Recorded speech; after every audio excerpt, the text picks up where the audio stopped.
बहन जी नमस्कार। नमस्कार साहब। क्या शुभ नाम है बहन जी आप जी का? सर किरण यादव।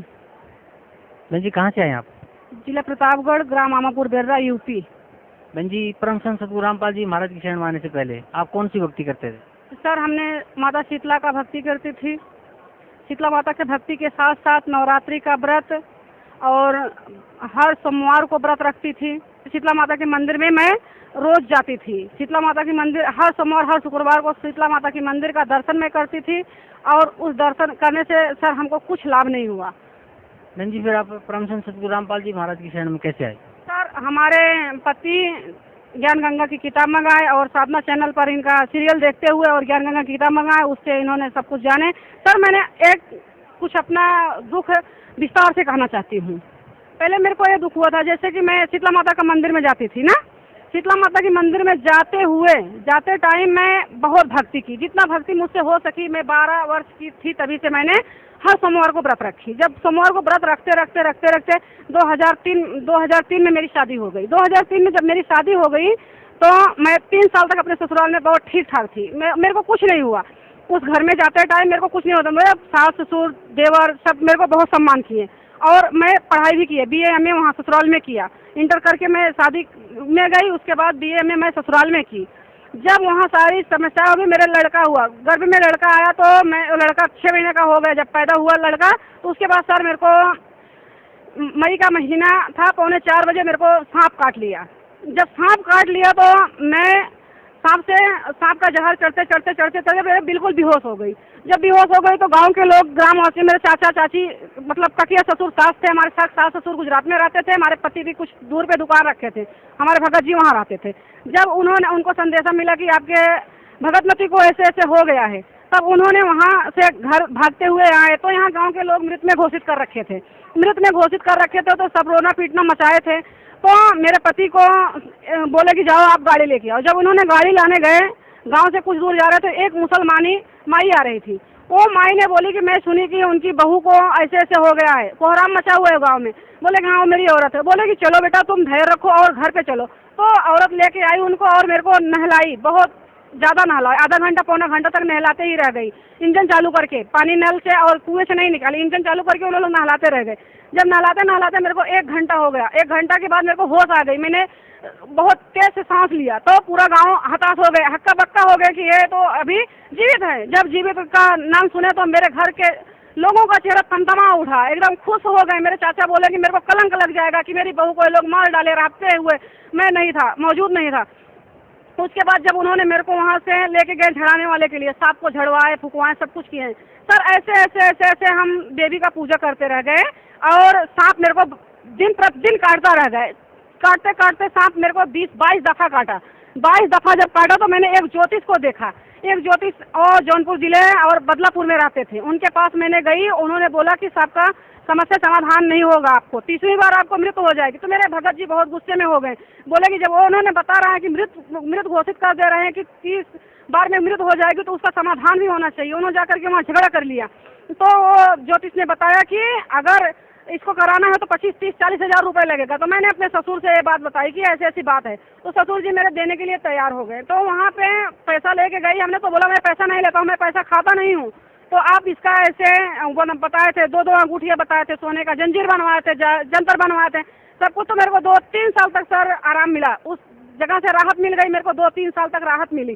तो मैं बहुत खुश हुई कि मेरा अब तो दुख कट गया है।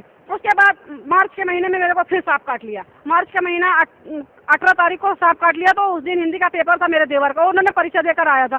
तो मैं बोला भाभी को सांप काट लिया। तो 30वीं बार था उस बार, मतलब आते जाते ऐसे काट पर आता तो कोई बात। 30वीं बार तो सब घबरा गए कि अब तो मृत्यु भी हो जाएगी। तो जहाँ सांप काटने झड़ाने जाते थे वो बताया था कि विंध्याचल की मंदिर, देवी का मंदिर में जाइए, आप वहाँ पे हार पहनाइए आइए। वहाँ हमने कई पांडों का दरवाजा खटखटाया। वहाँ पांडे लोग तो अंदर घुसने ही नहीं देते थे। 1000, 500, 1500 सबको रुपए हमने देते गए, लेकिन कोई हमको वहाँ हद तक नहीं जाने दिया। तो मैं ऐसे हताश हो गई। तो एक दिन मेरे को फिर सांप काट लिया, 32वीं बार काटा। तो मैंने आई घर पे पूरा जोगटोन मंदिर से जाना बंद कर दी और खाना पीना जो नहा धो के खाती थी, मैं सुबह शाम का बासी खाना खा ली उस दिन। मेरी माँ, मेरे पियर की माँ, मेरी मम्मी ने बोला कि बेटा ये तुम गलत कदम उठा रहे हो, जो भक्ति करना है करती रहो। हम बोले नहीं, अब मैं भक्ति कुछ नहीं करूँगी। जो भक्ति मैं करी और उसका कोई निवारण मुझे नहीं मिला। मैं दुख में उतना ही, जितना नहीं कटना चाहिए उतना दुख मैं अपनी शरीर भी जला रही हूँ और मैं दुख से मुक्ति भी नहीं पा रही हूँ। तो मेरे पति ने बोला, मैं अपने पति को पकड़ करके 2-2.5 घंटे तक रोया उनसे। मैं बोला कि अब तो मैं मर जाऊंगी। मेरे 2 बच्चे हैं, एक 7 साल का लड़का है, एक 5 साल की लड़की है। 2 बच्चे हैं, दोनों बच्चे को लेकर के आप क्या करोगे? उन्होंने बोला देखो मेरी भी किस्मत खराब है और तेरे माँ बाप की खराब है, मेरे भी माँ बाप की खराब है, लेकिन अगर परमात्मा की तरफ से दोनों बच्चे की किस्मत नहीं खराब हुई होगी तो समझ लो तुमको कुछ नहीं होगा। उन्होंने परमात्मा के ऊपर भरोसा करके और उन्होंने मेरे को वहाँ छोड़ करके यूपी से एमपी चले आए, यहाँ पे मावा का धंधा करने लगे।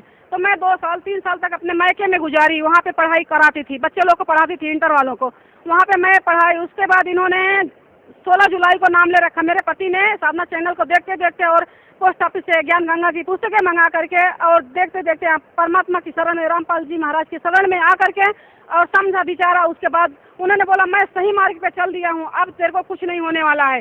बहन जी क्या काम करते हैं आप? हम इंटर वाले बच्चे को पढ़ाते हैं, प्राइवेट टीचर हैं। बहन जी परम संत सतगुरु रामपाल जी महाराज की शरण में आप कैसे आई?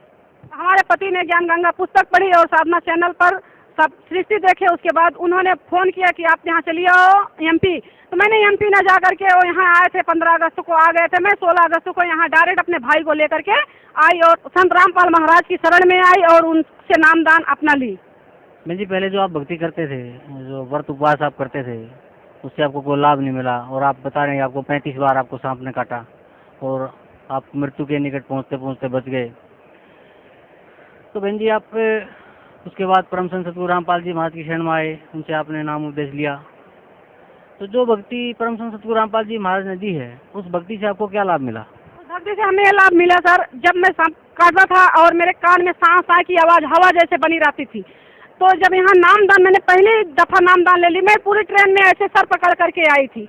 मेरा सर इतना दर्द होता था कि फटा जा रहा था जब से सांप काटने लगा।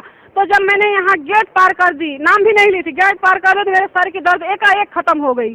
तो उसके बाद मैंने नामदान लिए तो हवा का आवाज़ जो कान में आता था, साए साए की आवाज़ आती थी और सर में दर्द बन जाता था। पहली लाभ तो मेरे को यही हुआ कि मेरा सर का दर्द खत्म हो गया। और मेरे पति मुझसे 3 साल से बिछड़े हुए थे, परमात्मा ने उनको भी मुझसे मिला दिया। मैं जी भगत समाज को क्या संदेश देना चाहते हैं आप? भगत समाज को मैं यही संदेश देना चाहती हूँ कि जैसे मैं भूली राहों में भटक गई थी, पूरी इतनी तुच्छ राह पकड़ ली थी कि जिससे कोई हद नहीं हुआ था, मैंने किसका दरवाजा नहीं खटखटाई, ये सब काल का जाल है। जहाँ मैंने फंस चुकी थी उस रास्ते में अब जो भक्त समाज है वो कोई नहीं फंसे, जल्दी से जल्दी बरवाला में आए और अपना मुक्ति करवाएं, अपना नाम दान लेकर के यहाँ से अपनी मुक्ति करवाएं और सतलोक आश्रम में आए, अपनी मुक्ति करवाएं। धन्यवाद बहन जी आपका बहुत।